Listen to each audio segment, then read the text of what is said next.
Ini parah nih.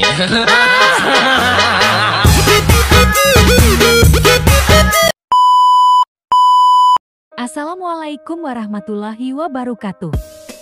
Jumpa lagi kita di video berikutnya yang membahas berita seputar Otan dan orang mengaku muslim tapi perilakunya gak seperti muslim tapi seperti Utan, penuh duniawi dan menolak ajaran Rasulullah SAW. Orang seperti ini orangnya cuman bisa cari sensasi biar viral dan cuman bisa dipikirannya duni-duni terus dan gak memikirkan harga di dan agama atau mempermalukan orang tua dan keluarganya saja. Dia seorang selebgram atau tiktokers yang kami tahu dia asalnya Bali dan selalu melawan orang tua dan kepala batu, dan dia gak mau diperingati gara-gara duniawi. Agamanya kami gak tahu pastinya dan dia mengaku Islam dan orang tuanya pun Islam. Baru-baru ini dia netizen memprotesnya dan seolah-olah dia suka bikin sensasi agar popularitasnya itu tetap aman terjaga biar tetap terkenal. Dia bukannya kapok malah menjadi jati hingga panas kepada netizen yang memprotesnya dan bilang dia malah memakannya. Itu buktinya dia memakannya. Gak makan babi lagi, ini aku lagi makan anjing. Hari ini Lina mau kerja makan anjing. Rasanya anjing lebih enak daripada babi, guys. Pantesan mirip ya, soalnya makanannya begitu. Oh ya guys, kalau kita sudah nasihati orang terus orang itu nggak mau denger, jangan dipaksa, biarin aja. Mungkin dia butuh waktu untuk merubah semuanya, oke? Si Mas Kokoh ini aja tahu, Mas Kokoh ini beraga Buddha dan memperingati si selebgram ini yang tidak tahu malu. Dia memakannya dengan bangga seperti video yang pertama memakan B2. Itulah orangnya gak punya moral dan iman, hanya memikirkan duniawi agar terkenal. Dan kita dengarkan kesaksian mualaf dari Nias ini, dan sekalian menampol mulut si selebgram tiktokers yang memakan B2. Dan di Alkitab aja dilarang, apalagi di ajaran Islam di dalam kitab Al-Quran. Tapi nggak ada itu kalau secara tubuh. Dulu kalau di kampung saya itu kan mayoritas Kristen semua ya. Jadi cara mereka itu ya menunjukkan ini. Oh ini Tuhan sebenarnya. Kalau kamu nggak gereja berarti kamu nggak selamat. Kamu nggak diberkahi Allah Tuhan katanya. Kamu nggak diberkahi sama Tuhan Yesus. Jadi kalau kamu gereja diberkahi, kamu dikasih rezeki. Nah begitu, itu ajaran orang tua. Nah, kemudian kalau kamu nggak gereja, kamu nggak pinter nanti kalau sekolah katanya gitu. Makanya makin kekeh saya. Oh berarti ini yang sebenarnya, ini Tuhan sebenarnya. Saya nggak tahu kalau kenapa kita sembah salib, ya kan? Kan salib itu udah tahu itu musyriknya itu. Saya nggak tahu dulunya itu. Tapi karena arahan orang tua, saya ikuti terpaksa.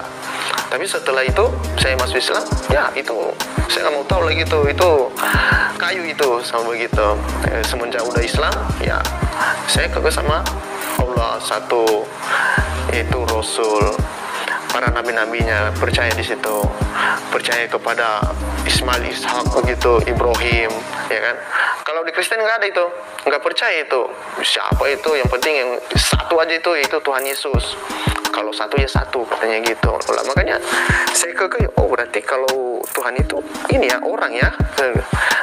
Jadi semenjak saya belajar di Islam, kenyataannya beda jauh sebenarnya, beda jauh. Berarti udah diatur dalam Islam itu bagaimana ibadah yang sebenarnya. Tapi kalau di Kristen itu sangat jauh beda lah. Kalau perbedaannya yaitu ini tadi agama itu beda. Kalau ada yang bilang itu agama sama, itu salah. Nah, perbedaannya itu mulai dari ibadahnya, mulai dari tutur katanya, mulai dari orang-orangnya juga. Kalau di Islam teratur ibadahnya dari pagi sampai sore. Terus kalau hari Jumat sholat Jumatan. Tapi kalau di Kristen nggak teratur. Mulai dari jalannya ke gereja asal-asalan. Terus nggak ada batas-batasnya perempuan sama laki-laki. Kalau di Islam ada batasnya. Ini saf perempuan, ini saf laki-laki. Kalau perempuan ke belakang, cowok di depan. Kalau di Kristen nggak ada. Di situ, kalau di Kristen itu yang paling salah itu Alkitabnya. Alkitabnya itu pakai tulisan tangan. Biasanya kalau bahasa Ibrani itu pakai bahasa Arab, sama dengan kayak Al-Quran. Nah, kalau di Kristen banyak yang dirubah-ubah, ya kan? Misalnya nih, harus kita percaya kepada Tuhan, itu dirubah, percaya kepada Tuhan Yesus, ya kan? Berarti harusnya yang sebenarnya percaya kepada Tuhan, ini tidak percaya kepada Tuhan Yesus. Ayat-ayat Alkitabnya itu seperti dilarang dalam Alkitab itu, jangan memakan yang tidak halal, yaitu babi. Kenapa makan babi? Memang di Alkitab ada itu, jangan memakan babi. Tapi ditulis di situ, apapun yang engkau temukan, engkau makan. Kalau di dalam Alkitab. Tapi kalau di Islam dalam Al-Quran udah teratur semua. Itu yang makanan yang halal dan tidak halal, yaitu melarang makan babi dan anjing dan segala macam, ya kan. Yang penting yang halal daging sapi, kambing, itu yang halal di dalam Islam. Itu kita makan. Itu udah teratur. Itu yang saya rasakan sekarang. Itu jauh beda sebenarnya. Kalau masalah ibadahnya, jarang ibadah saya. Sebenarnya di Kristen ini jarang ibadah saya. Mau gereja itu kalau ada hari Minggu ke gereja, nggak ke gereja itu masa bodoh aja saya. Main volley kerja saya, main bola, main sama teman-teman. Itu yang membuat saya makin mantap di Islam itu, yaitu mulai dari akhlaknya dulu, ya kan? Mulai dari akidahnya, tata ibadahnya, menghargai orang lain itu, terus bagaimana sopan santun kita berbicara sama orang lain, itu paling utama. Terus keyakinan kita itu cuma Allah. Pesan saya kepada ibu saya juga, semoga secepatnya dapat hidayah dan semoga secepatnya ke Jakarta biar sama-sama ada keimanan Islam di dalam keluarga kami. Inilah buktinya keindahan Islam di dalam kesaksian mualaf dari Nias ini. Islam itu indah dalam penuh toleransi beragama dan buktinya di kampungnya di Nias mayoritas agama Kristen, tapi rukun beragama Islam dan Kristen yang mayoritas. Setelah masuk sekolah menengah ke atas baru tahu agama di luar Kristen itu ternyata ada.